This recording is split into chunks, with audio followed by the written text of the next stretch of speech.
તાપાત્મક ભક્તિ છે, વિરહ ભક્તિ છે. તો એ પ્રભુના મુખારવિંદ રૂપ મહાપ્રભુજીનું નામ છે શ્રી કૃષ્ણાસ્ય. હાસ્ય એટલે ઠાકોરજીનું મુખારવિંદ, અને એ મુખારવિંદનો પ્રગટ અવતાર એટલે શ્રી મહાપ્રભુજી. તો આપણું સૌભાગ્ય છે કે એ તદાસ્યમ વન્યરુદગત, એ સાક્ષાત અગ્નિ રૂપ મુખારવિંદ ભૂતલ પર મહાપ્રભુજી સ્વરૂપે પધાર્યું છે. કારણ કે હરિરાયજી કહે છે અતઃ શીતલ ભાવો અસ્મિન માર્ગે નૈવોપયુજ્યતે. શીતલ ભાવ આ પુષ્ટિ ભક્તિમાં ઉપયોગી થતો નથી. અહીંયા તો વિરહ ભાવ જ ઉપયોગી છે અને ફલાત્મક છે. અને એટલા માટે શ્રી વલ્લભનો આશ્રય જે જીવ કરે છે એને મહાપ્રભુજી વિરહનું દાન કરે છે. કારણ કે પ્રગટ વિરહા નલ રૂપ શ્રી મહાપ્રભુજી પોતે છે. અને એટલા માટે શ્રી મહાપ્રભુજીને શ્રી કૃષ્ણાસ્ય ગયા છે. ભગવત મુખારવિંદ રૂપ છે. કારણ કે ભગવત મુખારવિંદમાં 7 ધર્મો બિરાજે છે, અને 7 ધર્મો શ્રી મહાપ્રભુજીમાં બિરાજે છે. એટલે શ્રી કૃષ્ણાસ્ય છે. મુખાદ અગ્નિ રજાયતે, જો વેદમાં કહ્યું ને મુખમાંથી અગ્નિનું પ્રાગટ્ય છે, તો શ્રી વલ્લભ સાક્ષાત વૈશ્વાનર રૂપ છે. વૈશ્વાનર રૂપ અગ્નિ રૂપ છે, અને એટલે કૃષ્ણાસ્ય છે, ભગવત મુખારવિંદ છે. બ્રાહ્મણોસ્ય મુખમાસિત જાયતે, મુખારવિંદમાંથી બ્રાહ્મણોનું પ્રાગટ્ય છે. તો શ્રી મહાપ્રભુજી તૈલંગ તિલક શ્રીમદ વલ્લભ, તૈલંગ કુળમાં પ્રગટેલા મૂળ પુરુષ નારાયણ યજ્ઞ શ્રુતિ અવતાર ભય સર્વજ્ઞ શાખા તૈત્રી ગોત્ર ભારદ્વાજ તૈલંગ કુલ ઉદ્દીત દ્વિજરાજ, એવા સાક્ષાત બ્રાહ્મણ કુળમાં પ્રગટેલા છે. મુખારવિંદમાંથી નિશ્વાસ રૂપે વેદોનું પ્રાગટ્ય છે. તો શ્રી મહાપ્રભુજી પણ વેદ પારગર છે. એમ અનેક 7 ધર્મોની ચર્ચા વિસ્તારથી કરી શકાય, પણ વિસ્તાર ન કરતા શ્રી કૃષ્ણાસ્ય પ્રગટ વિરહાનલ શ્રી વલ્લભ છે. એટલે કે વલ્લભ અગ્નિ સ્વરૂપ એટલે દજાડનારી અગ્નિ નહીં. અહીંયા તો ઉલટું છે, નજીક જાઓ તો શીતળતા લાગે ને દૂર જાઓ તો તાપ લાગે. સંસારની અગ્નિ નજીક જાઓ તો તાપ લાગે ને દૂર જાઓ તો શીતળ લાગે. આ એ અગ્નિ છે જે આપણા દોષોને બાળનારી છે. આ એ અગ્નિ છે જે આપણી અંદર ભગવદ વિરહને પ્રગટાવનારી. શ્રી મહાપ્રભુજી તો પ્રગટ વિરહનું સ્વરૂપ છે. અને એટલા માટે વાર્તામાં આવે છે ને, જયારે પરમાનંદ દાસજીના ઘરે મહાપ્રભુજી પધારે, ગાદી તકિયા પર મહાપ્રભુજી બિરાજેલા છે, અને ત્યારે પરમાનંદ દાસજીને આજ્ઞા કરી કે પરમાનંદ દાસ કછું પદ ગાઓ. અને જ્યારે આ કહ્યું, અને ત્યારે પરમાનંદ દાસજીએ ગાયું, હરી તેરી લીલા કી સુધી આવે. હે પ્રભુ, આપના લીલાની સુધી આવી રહી છે. અને જ્યાં આ ગાયું 3 દિવસ સુધી મહાપ્રભુજી મૂર્છિત થઈ ગયા. અને રાસના 3 સ્થાન છે, ભાવ પ્રકાશમાં સમજાવ્યું, વૃંદાવન, ગિરિરાજજી ને યમુનાજી. 3 દિવસ સુધી તાપમાં વિરહમાં મહાપ્રભુજી મૂર્છિત થઈને રહ્યા. અને જ્યારે 3જો દિવસ થયો ને મહાપ્રભુજીએ નેત્રો ખોલ્યા, પરમાનંદાસજીને ડર લાગી કે હવે આવું કીર્તન નહીં ગાઉં જેથી મહાપ્રભુજીને ફરી લીલામાં પધારવાની ઈચ્છા થાય. અને આમ વિરહાનલનું પ્રગટ સ્વરૂપ એ શ્રી વલ્લભ છે. અને એટલા માટે કહ્યું, સૌભાગ્ય છે જીવનું કે ભાગ્ય ન વલ્લભ ભૂતલ આયે. ભૂતલ પર પધાર્યા છે શ્રી મહાપ્રભુજી, અને સાક્ષાત વિરહનું દાન કરી રહ્યા છે. કારણ કે આ માર્ગમાં શીતલ ભાવ ઉપયોગમાં નથી આવતો. એમ કહી અને આગળ શ્રી હરિરાય મહાપ્રભુજી 7મા શ્લોકમાં આજ્ઞા કરે છે કે જીવે શું સાધન કરવું જોઈએ. કારણ કે સાધન કરવાનું કહીએ તો ગમે તે સાધન લઈને જીવ બેસી જાય, પણ આપણા માર્ગમાં શ્રી મહાપ્રભુજીએ કયું સાધન આપ્યું છે તો એ 7મા શ્લોકમાં હરિરાયજી આજ્ઞા કરતા કહે, બીજા કોઈ બહુ શ્લોકો, મંત્રો, પાઠ, સ્તોત્રો ન આવડે તો જીવને આ મહામંત્ર શ્રી મહાપ્રભુજી આપેલો છે. અને એટલા માટે જીવે શું કરવું કે સર્વદા સર્વભાવ વડે અષ્ટાક્ષર મહામંત્રનું રટણ કર્યા કરે. કારણ કે હરિરાયજી કહે છે આ મંત્રથી સર્વ સિદ્ધ થઈ જશે. વૈષ્ણવ, આ જે મહામંત્ર તમને મળેલો છે, ઘણી વાર લોકો આવે કોઈ સારો મંત્ર આપો ને એટલે ઘણાને એમ થાય કે આમ રીટ ને હુટ ને ફૂટ આવતું હોય તો લોકોને લાગે કે આ બહુ પ્રભાવશાળી મંત્ર લાગે. આમ જુદા જુદા સાઉન્ડ આવે ને એટલે એમ લાગે કે આ બહુ અસરકારક. અરે મહાપ્રભુજીએ તસ્માત સર્વાત્મના નિત્યમ શ્રી કૃષ્ણ શરણમ મમ વદત ભિરેવ સતતમ સ્થે વિદ્યે મે મતે. મહાપ્રભુજીએ સ્પષ્ટ આજ્ઞા કરી છે કે વૈષ્ણવ તારા માટે આ મહામંત્ર છે. કયો? શ્રી કૃષ્ણ શરણમ મમ. મોટા ભાગે લોકો અષ્ટાક્ષર મંત્ર પણ ખોટો બોલતા હોય છે, ખોટો લખતા હોય છે, ખોટું વાંચતા હોય છે. ચલો અષ્ટાક્ષર મંત્ર તમને 3 ઓપ્શન આપું, એમાંથી સાચો કયો? શ્રી કૃષ્ણ શરણમ મમ, 2 બિંદી પાછળ આવે. શ્રી કૃષ્ણ શરણમ મમ, હલન ત્યાં યા લીટીયા મમ. ત્રીજો શ્રી કૃષ્ણ શરણમ મમ, એટલે હલન કે નીચે રેપકાળ. આમાં 3 માંથી સાચો કયો? પહેલો, બીજો કે ત્રીજો? પહેલો ને કે બીજો? પહેલો ને, મમ. 3 ખોટા છે. મને હતું ખોટામાંથી એક તો ગોતી જ લેશો તમે. શ્રી કૃષ્ણ વિસર્ગ આવે, શરણમ મ સાદુ મમ મે આવ્યો નવ અસ્માકમ ન, અસ્મિની ષષ્ઠી, અસ્મત શબ્દ ષષ્ઠી વિભક્તિ. મારું મ ખાલી મ અને બીજો ખાલી પૂરો મ, ન મમ ન મમા ન મમ. હવે વિચાર કરો, અષ્ટાક્ષરમાં આટલી ભૂલ નીકળે તો કદાચ બ્રહ્મ સંબંધ મંત્ર બોલાવું તો શું દશા થાય આપણી? એકવાર એવું કરો, ગામમાં વલ્લભકુલ પધારે, વિનંતી કરો અને અપરસ કરીને બધા એમની સન્મુખ જાઓ અને બ્રહ્મ સંબંધ મંત્રનું સ્મરણ કરો કે અમને બ્રહ્મ સંબંધ મંત્રનું સ્મરણ કરાવો, અમારે શીખવું છે. અને એ રીતે અપરસમાં પ્રભુ સન્મુખ ગદ્ય મંત્ર શીખવું જોઈએ, બોલવું જોઈએ. કારણ કે બ્રહ્મ સંબંધ લીધે ઘણા વર્ષો થયા હોય, ઘણી વાર ખોટું બોલતા હોઈએ અને અપરસમાં પ્રભુ આગળ બોલાય એટલે ગમે ત્યાં ચર્ચા ન થાય. એટલે એક વાર એવું ગોઠવું કે જેથી ગદ્ય મંત્રનું સ્મરણ કરી શકાય. ગદ્ય મંત્ર જેમ પોએટ્રી અને લિટરેચર હોય ને, પદ્ય અને ગદ્ય ગુજરાતીમાં કહીએ ને તો ગદ્ય મીન્સ લિટરેચર, અને મંત્ર એટલે છેલ્લે 5 અક્ષરનો મંત્ર. એમાં 5 જ અક્ષર હોય. હું દાસ છું એ પણ ના આવે. જે આપણે તો 5 અક્ષરનો કહીએ છીએ, એટલે કૃષ્ણ હું તમારો છું, એ જે સંસ્કૃતમાં બોલીએ એ પંચાક્ષર મંત્ર કહેવાય. તો એ મંત્ર પણ જાણવો જોઈએ.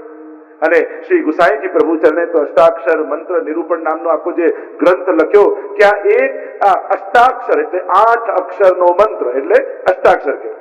પંચાક્ષર એટલે 5 અક્ષરનો મંત્ર એટલે પંચાક્ષર કહેવાય. અને એટલા માટે અષ્ટાક્ષર મંત્રમાં શ્રી ગુસાઈજી પ્રભુ ચરણે તો ટીકા લખી છે કે એક અક્ષર શું ફળ આપે છે. ચાચા હરિવંશજીને ફલિત હતો ને અષ્ટાક્ષર મંત્ર, 252 ની વાર્તામાં ચાચાજીની વાર્તા આવે છે. એટલો ફલિત અષ્ટાક્ષર થઈ ગયો કે અષ્ટાક્ષર બોલતા બોલતા જલ ઉપર ચાલવા લાગ્યા. આવ્યા એક ગામથી બીજે ગામ જવાનું હતું, સાથે એક વૈષ્ણવ હતો અને નાવ પણ જતી રહી, છેલ્લી કોઈ છે નહીં, રાત પડવાની તૈયારી છે અને બીજે પાર જવું છે. શું કરવું? ચાચાજી પેલા નવા વૈષ્ણવને કહ્યું, એમ કરજે, હું અષ્ટાક્ષર બોલતો બોલતો જલ ઉપર ચાલીશ, હું જ્યાં પગ મૂકું ત્યાં તું પગ મૂકજે. અને પેલા જે આજ્ઞા કરી ચાચાજી, પેલા વૈષ્ણવ નવો હતો અને એને થયું કે ઠીક છે. અને અષ્ટાક્ષર બોલતા બોલતા ચાચા હરિવંશજી જલ ઉપર ચાલવા લાગ્યા. અને પેલો વૈષ્ણવ જ્યાં ચાચાજી પગ મૂકે ત્યાં પગ મૂકતો મૂકતો એ પણ જલ પર ચાલે. જ્યાં નદીની વચમાં આવ્યા ત્યાં પેલા નવા વૈષ્ણવને વિચાર આવ્યો કે આ મંત્ર તો મને આવડે છે, પછી એ જ્યાં પગ મૂકે ત્યાં મારે મૂકવાની શું જરૂર? જ્યાં વિચાર આવ્યો અને એમ થયું કે એ મૂકે ત્યાં નહીં મૂકે, બીજી જગ્યાએ મૂકીશ. અને જ્યાં બીજે પગ મૂક્યો ત્યાં ડૂબ્યો પાણી. ચાચાજી હાથ પકડીને પાછો ખેંચે. બીજે પાર આવ્યા એટલે પેલા વૈષ્ણવે કહ્યું કે ચાચાજી, જે મંત્ર તમે બોલો છો એ મંત્ર હું બોલું છું, પછી તમે ચાલો છો હું કેમ ડૂબી જાઉં છું? આવો ભેદ કેમ? ત્યારે ચાચાજીએ કહ્યું કે હમારી સુન લી હૈ, તુમારી અબ સુનેંગે. અમારને તો મંત્ર સિદ્ધ થઈ ગયો છે, અમારું તો ઠાકોરજી સાંભળી લીધું છે, તારું પણ હવે સાંભળ. એક અક્ષર પર આખી ટીકા લખી. શ્રી સૌભાગ્યમ સંપ્રાપ્તિ ધનવાન રાજવલ્લભમ. શ્રી શબ્દ બોલવાથી શું મળે? સૌભાગ્ય રાજવલ્લભ. શ્રી સૌભાગ્યમ રાજવલ્લભ, સૌભાગ્યની પ્રાપ્તિ થાય. શ્રી બોલવા કૃષોષેત પાપમ. કૃ બોલવાથી, જો કૃષ્ણ બોલતા પણ આપણને આવડવું જોઈએ. ઘણા ક્રી બોલે, ઘણા ક્રુ બોલે. કૃષ્ણ ઋટિર શરણામ મૂર્ધા. ઉચ્ચારણ સ્થાન સંસ્કૃતમાં શીખવાડવામાં આવે. અકુહ વિસર્જનીયા નામ કંઠ, ઈચુ એશા નામ તાલુ. આમ ઋટિર શરણામ મૂર્ધા, મૂર્ધન્ય છે. અને કૃષ્ણ એટલે કૃષોષેત પાપમ. કૃ શબ્દ બોલો એટલે સમસ્ત પાપોનું શોષણ થઈ જાય. ષ્ણ શબ્દ બોલવાથી આદિ ભૌતિક, આધ્યાત્મિક અને આદિ દૈવિક ત્રણે તાપો દૂર ઠાકોરજી કરી દે. શ્રી કૃષ્ણ શ બોલવાથી જન્મ મરણનું દુઃખ દૂર થાય. શ ર બોલવાથી જ્ઞાન આવે, ણ બોલવાથી પ્રભુમાં દ્રઢ ભક્તિ થાય, મ બોલવાથી કૃષ્ણનો ઉપદેશ આપનાર ગુરુમાં પરમ પ્રીતિ થાય, અને છેલ્લો મ બોલવાથી ભગવાનમાં સાયુજ્યની પ્રાપ્તિ થાય. આમ શ્રી કૃષ્ણ શરણમ મમ એક અષ્ટાક્ષર મંત્ર, એ મહામંત્ર આપણે ત્યાં કહ્યું છે.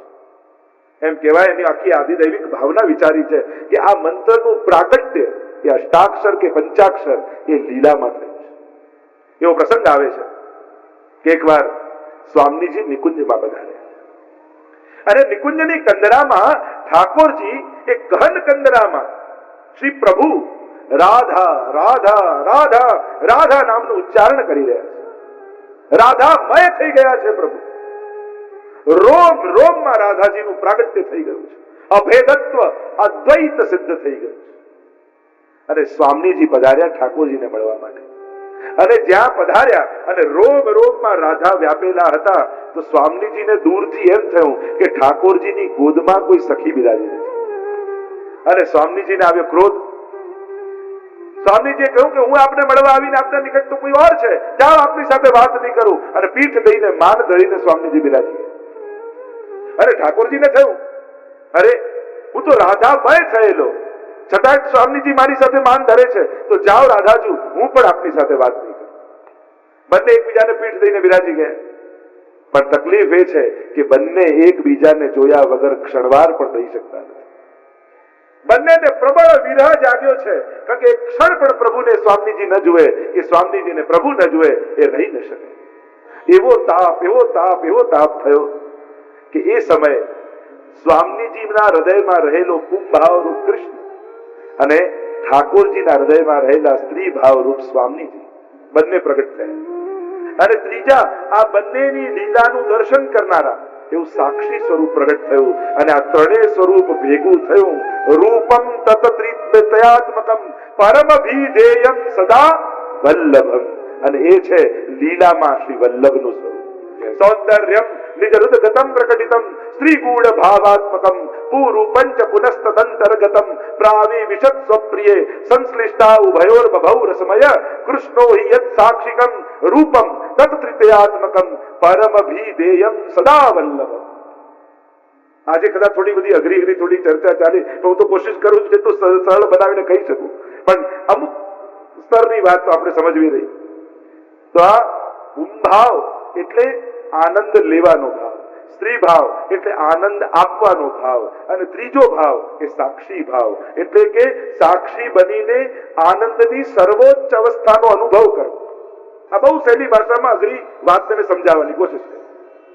આ ત્રણ ભાવ વિરાજે. સાક્ષી, જો તમે ગમે તેટલા સારી સાડી પહેરો, દાગીના પહેરો, સારામાં સારું મોંઘામાં મોંઘું પહેરો, પણ સામે અરીસામાં પોતાને ન જુઓ ને ત્યાં સુધી પૂર્ણાનંદનો અનુભવ ન થાય. ખાલી હાર પહેરી સાડી પહેરી લેવાથી, તૈયાર થઈ જવાથી સર્વોચ્ચ આનંદ મળતો નથી. આનંદ ક્યારે મળે? જ્યારે તૈયાર થયેલા પોતાને અરીસામાં જુઓ, એટલે કે પોતાના સ્વરૂપને સાક્ષી સ્વરૂપે તમે જુઓ, ત્યારે તમને સર્વોચ્ચ આનંદનો અનુભવ થાય. એમ જ ઠાકોરજી અને સ્વામીજી લીલા કરે, આનંદનો અનુભવ ત્યારે થાય જ્યારે પોતાના જ હૃદયમાંથી આ સ્વરૂપ પ્રગટ કરી અને પોતે પોતાના આનંદને સાક્ષી રૂપે જુએ, ત્યારે સર્વોચ્ચ આનંદનો અનુભવ થાય. આ સીધી સાદી ને સરળ ભાષામાં અઘરામાં અઘરી વાતને સમજાવવાની કોશિશ. બાકી આપણે ત્યાં આખું જે સ્વરૂપાત્મક ભાવના છે, લીલાત્મક ભાવના, એની બહુ ગહન ચર્ચા રસાત્મક ભાવાત્મક કરી શકાય. તો આ વલ્લભનું સ્વરૂપ પ્રગટ થયું. અને જોએ તો બંને માન ધરીને બેઠા છે. અહીંયા મનાવ્યા ઠાકોરજીને વલ્લભે આવીને કે અરે સ્વામીજી તો આપના માટે માન ધરે છે, કારણ કે આપના માટે પરમ સ્નેહ છે. અને સ્વામીજી પાસે જઈને સમજાવ્યા, અરે એમના તો રોમ રોમમાં પ્રભુના આપત બિરાજતા હતા, આપને તો આભાસ થયો કે બીજું કોઈ બિરાજે છે. અહીંયાથી સ્વામીજીને પધરાવ્યા નિકુંજના સિંહાસનમાં, અને અહીંયા મહા ઠાકોરજીને મનાવ્યા અને સ્વામીજીને મનાવ્યા. એટલે સ્વામીજી ઉભા થઈને પધાર્યા પ્રભુ પાસે, અને બે હાથ જોડી નેત્રોમાં તાપ કરી અને પંચાક્ષર મંત્ર એ સમયે સ્વામીજી ઠાકોરજી આગળ બોલ્યા કે હે કૃષ્ણ, હું તમારી છું. હે કૃષ્ણ, હું તમારી છું. હે કૃષ્ણ, હું તમારી છું. આ પંચાક્ષર મંત્રનું પ્રાગટ્ય લીલામાં થયું. જ્યારે બે હાથ જોડી પ્રભુ આગળ સ્વામીજી બોલ્યા અને ત્યારે ઠાકોરજીનું માન દૂર થયું અને સ્વામીજીને સિંહાસનમાં પધરાવ્યા અને ઠાકોરજી બિરાજ્યા. યુગલ સ્વરૂપ જ્યારે બંને સાથે બિરાજ્યું ત્યારે શ્રી વલ્લભ સ્વરૂપ જે લીલામાં બંનેનું માન હરનારું છે એ નીચે બિરાજમાન થયું અને બે હાથ જોડી અને યુગલ સ્વરૂપના દર્શન કરી લીલામાં વલ્લભ બોલ્યા. શ્રી એટલે સ્વામીજી, કૃષ્ણ એટલે ઠાકોરજી. શરણમ મમ શ્રી કૃષ્ણ શરણમ મમ શ્રી કૃષ્ણ શરણમ મમ. આ બંને યુગલ શ્રી એટલે સ્વામીજી અને કૃષ્ણ મારું શરણ છે. આમ લીલામાં અષ્ટાક્ષર મંત્રનું પ્રાગટ્ય છે. તસ્માત સર્વાત્મના નિત્યમ શ્રી કૃષ્ણ શરણમ મમ વદત ભીરેવ સતતમ હે મિત્યે મે મતિ. મહાપ્રભુજી આ મહામંત્ર આપ્યો છે અને એટલા માટે એનું અખંડ જાપ વૈષ્ણવે કરતા હોય. અહીંયા હરિરાય મહાપ્રભુજી આજ્ઞા કરે છે અષ્ટાક્ષર મહામંત્રો વક્તવ્ય ઇતિ નિશ્ચય. સતત આનું સ્મરણ કરવાથી સર્વ સિદ્ધિની પ્રાપ્તિ થશે એમ શ્રી હરિરાય મહાપ્રભુજી આજ્ઞા કરી અને એટલા માટે દરેક વૈષ્ણવે અષ્ટાક્ષર મંત્રનો જાપ તો અવશ્ય કરવો છે. અવશ્ય. બીજા કોઈ મંત્ર પાઠ થાય ન થાય કરવા બધા, પણ ન થાય પણ અષ્ટાક્ષર મંત્રની એક માળા. જો આટલા પાઠ તો અવશ્ય કરવા. અષ્ટાક્ષર મંત્રની માળા, યમનાષ્ટક, કૃષ્ણાશ્રય અને સર્વોત્તમ સ્તોત્ર. આટલી વસ્તુ અવશ્ય વૈષ્ણવે કરવી છે. આ મિનિમમ છે. બ્રહ્મ સંબંધી દરેક વૈષ્ણવે આટલો કરવાનો આગ્રહ જરૂર રાખો. અને બને તો રાતના સુતા પહેલા આશ્રયનું પદ દ્રઢઈને ચરણને કેરો ભરોસો આટલું બોલીને શું. આટલો નિયમ જરૂર રાખો. હરિરાય મહાપ્રભુજી આગળ 10મા શ્લોકમાં આજ્ઞા કરે છે કારણ કે વૈષ્ણવ જ્યારે લૌકિક છોડે, લૌકિક ઓછું કરે, સંસારને ન સંભાળે તો એને અપકીર્તિ થવાનો ભય રહે. અરે લોકો મારા વિશે શું કહેશે, લોકો આમ બોલશે તો શું થશે, તો એ અપકીર્તિનો ભય હોય તો વૈષ્ણવે શું કરવું એનો ઉપાય બતાવતા 10મા શ્લોકમાં હરિરાયજી કહે. હરિરાયજી બહુ વ્યવહારિક ઉકેલ આપે છે કે જો લૌકિક કાર્ય છોડી દેશો અને લોકો તમારા વિશે જેમ તેમ કહેવા લાગશે કદાચ અને તમારી અપકીર્તિ થશે ને તો તમારા મનમાં ઉદ્વેગ થશે અને એ ઉદ્વેગને કારણે તમારી ભગવત સેવા છૂટી જશે. અને એટલા માટે ભગવત સેવા ન છૂટી જાય, ચિત્તમાં ઉદ્વેગ ન થાય, એના માટે કોઈ પણ પ્રકારે વૈષ્ણવે અપકીર્તિ ન થાય એના માટે લૌકિક કાર્યો કરી લેવા. કારણ કે આપણે કોઈ સુરદાસ કુંભનદાસ જેવા નથી કે લોકો જે બોલે બોલે આપણને કોઈ ફેર ન પડે. આવી સ્થિતિ ખરી આપણી? ના, આપણે સાધારણ સંસારી લોકો છીએ અને આપણને હરિરાયજી જાણે છે, આપણે કક્ષાને જાણે છે અને એટલા માટે હરિરાયજી બહુ વ્યવહારિક ઉકેલ આપતા કહે છે કે વૈષ્ણવે ભલે અનાસક્ત ભાવે પણ લૌકિક કાર્યો કરી લે. કોઈને ત્યાં એકવાર જઈને ચા પી લેવાથી શાંતિ થતી હોય તો પછી આટલા બધા મહિનો સુધી ઉપાડા ચાલે એવું કરવું જ શા માટે? દુકાળમાં પતિ જતું હોય તો લાંબુ ખેંચવું શા માટે? અને એટલા માટે વૈષ્ણવે વ્યવહારમાં બહુ ચતુર રહે. વ્યવહારમાં ચતુર રહે. મેં કહ્યું ને પ્રેમ પ્રભુને કરવો પણ સંસારમાં વ્યવહાર કુશળ રહે. ભગવાનમાં કદાચ વ્યવહાર કુશળ નહીં હોય તો ચાલશે પણ સંસારમાં વ્યવહાર કુશળ રહે. જ્યારે પણ આપણી હાજરીની જરૂર પડે પહોંચી જવું, પૂછી લેવું, મદદમાં આવી જવું. તમારા ઠાકોરજીને કારણે તમારા પરિવાર કે તમારા કુટુંબ કે તમારા સગા સંબંધીઓમાં ક્યાંય પણ પ્રભુની નિંદા કરવાનો વારો આવે એવા સંજોગો ઉભા નહીં થવા દેવા. બહુ વિવેક રાખવો, ચતુરાઈ રાખવી કે આપણે ભક્તિને કારણે કોઈ આપણા ગુરુ, કોઈ આપણા પ્રભુ, કોઈ આપણા ધર્મ વિશે કાંઈ ખોટું ન બોલી જાય એટલે વ્યવહારમાં ચતુર રહે. ઘણી વાર એવું થયું અપ્રસને કારણે, અન્યાશ્રયને કારણે આપણે જયારે વ્યવસ્થિત ઢંગથી કોઈ વસ્તુ સમજાવી શકતા નથી અને આગ્રહ રાખીએ છીએ ત્યારે એવી જગ્યાએ એવી વાત ન કરવી જેથી કોઈને, કારણ કે આપણે સમજાવીએ અડધું પાછું સમજાવી ન શકીએ અને એને કારણે ગલત ફહેમીઓ સમાજમાં ફેલાય છે કે જો આ પુષ્ટિ માર્ગી થયો ને એટલે આમ કરે, પુષ્ટિ માર્ગમાં આમ, પુષ્ટિ માર્ગમાં આમ, પછી લોકો પુષ્ટિ માર્ગ વિશે જેમ તેમ બોલવાના. અને એટલા માટે સાવધાની રાખો. યા પૂરું સમજાવો યા પછી એવી વાત છેડો જ નહીં જે તમે સમજાવી ન શકતા. લોકો સમજાવે નહીં, અડધું બોલીને નીકળી જાય, લોકોને ધર્મ વિશે બોલવાનો મોકો પડે અને એટલા માટે સાવધાની રાખો. અમારે તો મહાપ્રભુજી પણ વિવેક ધૈર્યાશ્રયમાં કહે ને પ્રતિકારો યદચ્છાત સિદ્ધશ્ચેનાગ્રહી ભવે. દુઃખ દૂર કરવાનો ઉપાય મળી જાય ને તો એને ભોગવવાનો બહુ આગ્રહ નહીં રાખો. ભગવાને દુઃખ આપ્યું એટલે ભોગવો, પણ ના, ઉપાય આપી દીધો તો ઉપાય કરી લો, નીકળી જાવ એમાં. દુઃખી જ રહેવું એ કઈ ભક્તનું લક્ષણ નથી. દુઃખ અને વિરહમાં ફરક છે. અને એટલા માટે દુઃખ દૂર કરવાનો ઉપાય હોય, ડોક્ટરની દવા લેવાથી તાવ જતો રહેતો હોય તો આગ્રહ ભગવાન મારો તાવ મટાડી દેશે, ભગવાન બધું સારું કરી દે, એમ કરીને અરે ગોળી ખાઈ લેવાથી મટી જતું હોય તો ભગવાનને વૈકુંઠથી દોડાવવાની શું જરૂર છે? સીધો સરળ ઉપાય મળી જતો હોય, જેનો ઉપાય હોય એ ઉપાય કરી લો. મહાપ્રભુજી કહે છે એવો દુરાગ્રહ કેમ રાખો છો કે ના આ હોય તો જ કરું? ના, જો ભગવાન એટલે બુદ્ધિ ઉપર આપીને દિલ નીચે, કારણ કે આ સંસારને બુદ્ધિથી એ રીતે હેન્ડલ કરો કે મન બગાડવાનો વારો જ ના. આપણી તકલીફ એ જ્યાં બુદ્ધિ લગાડવાનું હોય ત્યાં દિલ લગાડી દઈએ, જ્યાં દિલ લગાડવાનું હોય ત્યાં બુદ્ધિ લગાડવાની. ભગવાનમાં દિલ આપવાનું છે ત્યાં બુદ્ધિ લગાડ, જારીજી આમ ભરવાની, નૈયા રાખવાના, ના શિંગાર આમ કરવાનું, નામ કરવાનું, ત્યાં બધી બુદ્ધિ લગાડી. અને દુકાનમાં બુદ્ધિ લગાડવાની હોય ત્યાં દિલ લગાડી દઈએ, ઊંધું સીધું કરીએ છીએ. અને એટલા માટે બુદ્ધિ એ રીતે વાપરો, એ રીતે એનો ઉપયોગ કરો કે બધા વ્યક્તિ મન સુધી ન પહોંચી શકે. એનો બુદ્ધિથી ઉકેલ ગોતી. બુદ્ધિ પ્રભુ એટલા માટે જ આપી છે. અને એટલા માટે અહીંયા હરિરાયજી કહે છે કે દુઃખ દૂર કરવાનું વ્યવહાર કુશળ, વ્યવહાર કરી લેવાથી ઉદ્વેગ શાંત થઈ જતો હોય તો પછી વ્યવહાર કુશળ બની જતો.